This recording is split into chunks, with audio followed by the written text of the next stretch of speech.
Hallo, j'espère que tu vas bien. Aujourd'hui, nous allons voir que signifie den, weil et da et quelle est leur utilisation et utilité dans une phrase. D'une manière générale, les trois veulent dire parce que. Dans ce cours, je vais te donner des exemples qui t'aideront à mieux les comprendre et bien les utiliser dans une phrase sans faire des erreurs grammaticales. À la fin de la vidéo, je te donnerai un exercice et sa solution pour mieux imprégner l'information. Los geht's. On commence par den, qui se traduit par car. Den est une conjonction de coordination qui sert à relier des mots et des phrases entre elles. Les autres conjonctions de coordination les plus fréquentes sont und et, aber, mais, oder, ou, etc. Exemple: Martin bleibt heute zu Hause, denn ist krank. Martin reste à la maison aujourd'hui car il est malade. Il faut faire attention avant den, il faut obligatoirement mettre une virgule et on remarque également que le verbe est resté en deuxième position juste après le sujet, comme tu le vois en rouge. Maintenant, on passe à weil, parce que, qui est une conjonction de subordination qui sépare une proposition de subordination d'une proposition principale. Les autres conjonctions de subordination les plus fréquentes sont da, puisque, comme, das, que, wenn als, quand, si, lorsque, falls, au cas où, etc. Exemple: Martin bleibt heute zu Hause, weil krank ist. Martin reste à la maison aujourd'hui parce qu'il est malade. Tout comme avec den, il faut mettre une virgule avant weil, mais cette fois-ci le verbe va obligatoirement à la fin de la phrase comme indiqué en rouge.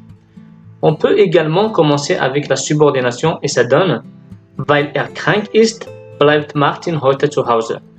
On voit bien que la virgule qui sépare les deux subordonnés est obligatoire. Donc, weil krank ist, bleibt Martin heute zu Hause.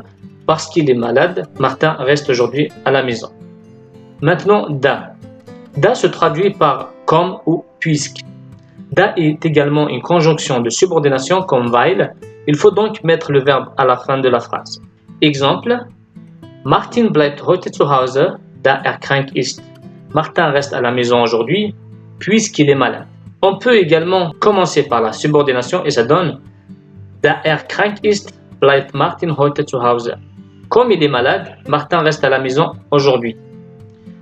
Donc on voit bien que le verbe en rouge se met à la fin de la phrase et bien sûr, tu l'as bien compris, la virgule est obligatoire. Voilà donc la différence entre den, weil et da. Avec da et weil, le verbe prend la dernière position dans la phrase et avec den, le verbe garde sa place en deuxième position. Achtung, avec den, le verbe reste en deuxième position, denn ist krank. Avec weil et da, le verbe se met à la fin de la phrase, weil da krank ist. Pour éviter de faire l'erreur d'oublier le verbe à la fin de la phrase ou de faire une erreur grammaticale, je te conseille d'utiliser den à l'oral. Ça sera plus facile de garder le verbe dans sa position initiale. Puis, j'utilisais weil et da à l'écrit car on voit mieux la phrase lorsqu'elle est écrite. Et puis, je trouve que c'est un peu plus élégant d'utiliser weil que d'utiliser den à condition de faire attention à la place du verbe dans la phrase. Maintenant, on va faire un petit exercice, eine kleine Übung. Relis ces phrases avec den et weil da. La première phrase: Marina kam zu spät zur Arbeit, ihr Bus hatte Verspätung. Marina est arrivée en retard au travail, son bus avait du retard. La deuxième phrase: hat seine Oma nicht angerufen, hatte keine Zeit. Il n'a pas appelé sa grand-mère, il n'avait pas le temps. La troisième phrase: Claude hat Kopfschmerzen, hat viel Bier getrunken. Donc, Claude a mal à la tête, il a bu beaucoup de bière. Je te conseille de mettre en pause la vidéo et de faire l'exercice. Dans quelques instants, tu découvriras la réponse. Los geht's. Jetzt kommt die Lösung. On commence par la première phrase. Marina kam zu spät zur Arbeit, denn ihr Bus hatte Verspätung.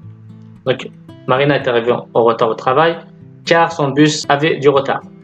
Marina kommt zu spät zur Arbeit, weil da ihr Bus Verspätung hatte. Da, weil ihr Bus Verspätung hatte, kam Marina zu spät zur Arbeit. Donc, avec wenn et da, le verbe se met à la fin de la phrase. Le deuxième exemple: hat seine Oma nicht angerufen, denn hatte keine Zeit. hat seine Oma nicht angerufen, weil da keine Zeit hatte. Weil on a dit c'est parce que, da c'est puisque. Maintenant, da, weil keine Zeit hatte, hat seine Oma nicht angerufen. Toujours, donc il faut faire attention à la virgule et avec weil et da, le verbe se met à la fin de la phrase. On passe au troisième exemple. Claude hat Kopfschmerzen, denn hat viel Bier getrunken. Claude a mal à la tête car il a bu beaucoup de bière. Claude hat Kopfschmerzen, weil da viel Bier getrunken. Claude a mal à la tête parce que, puisque il a bu beaucoup de bière, le verbe à la fin. Da weil viel Bier getrunken hat Claude Kopfschmerzen. Comme parce que il a bu beaucoup de bière, Claude a mal à la tête. Voilà donc là, avec les conjonctions de subordination, donc weil et da, on met une virgule avant et le verbe à la fin. Et avec la conjonction de coordination denn, le verbe se met en deuxième position. Nous sommes arrivés à la fin de cette vidéo. J'espère que tu as bien compris la différence entre ces trois conjonctions. Si ce n'est pas le cas, je t'invite à m'écrire un commentaire pour plus d'explications. Bien sûr, si ça t'a plu, n'oublie pas de mettre un j'aime, laisser un commentaire et de t'abonner à ma chaîne pour ne pas rater les prochains cours. Vielen Dank, auf Wiedersehen.